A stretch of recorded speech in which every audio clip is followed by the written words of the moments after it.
There should exist a sacred trust between America's institutions and our warriors. It should be a trust that demands we develop our finest military leaders with the highest standards so that they are equipped to fight and win our nation's wars with absolute lethality, from basic training to the halls of higher education. That said, our senior service colleges have always been expected to act in the interests of this principle, to transform our senior warfighters into strategic thinkers, capable of mastering the complexities of modern warfare and leading our joint force to victory at every echelon. Unfortunately, this sacred trust has been broken in this military's professional military education system. It's been poisoned from within by a class of so-called elite universities who've abused their privilege and access to this department and utterly betrayed their purpose.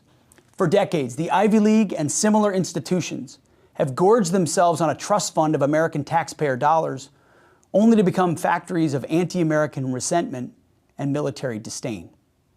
They've taken our best and brightest, the men and women who pledged their lives to this nation, and subjected them to a curriculum of contempt. They've replaced the study of victory and pragmatic realism with the promotion of wokeness and weakness.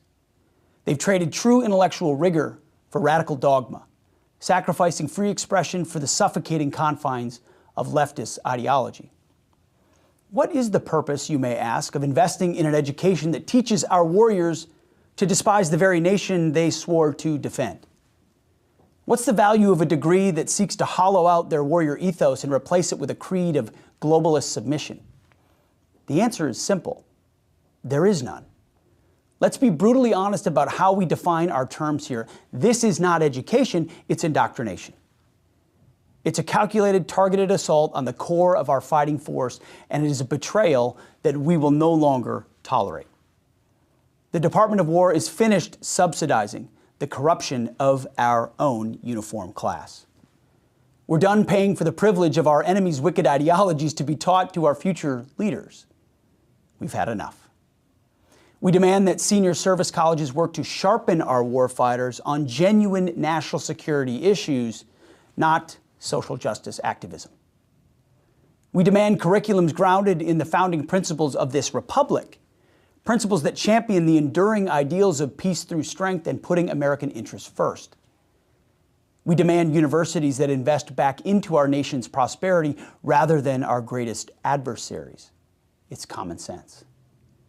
No longer will we sit back and treat these woke breeding grounds of toxic indoctrination as valid centers of so-called intellectual curiosity.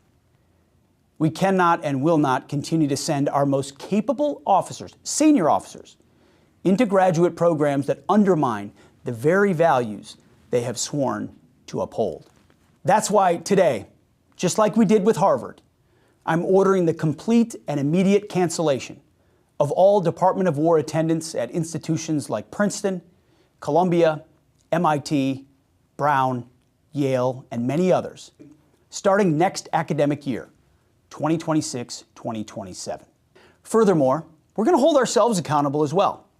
In the coming days, I will direct a formal, top-to-bottom review of our own internal war colleges, ensuring they are once again bastions of strategic thought, wholly dedicated to the singular mission of developing the most lethal and effective leaders and warfighters the world has ever known. As a final message to our warriors, the Ivy League faculty lounges may loathe you. The so-called elite of academia may mock your patriotism and disdain your sacrifice. But never forget that we, the War Department, have your back. The American people have your back. And President Trump has your back always.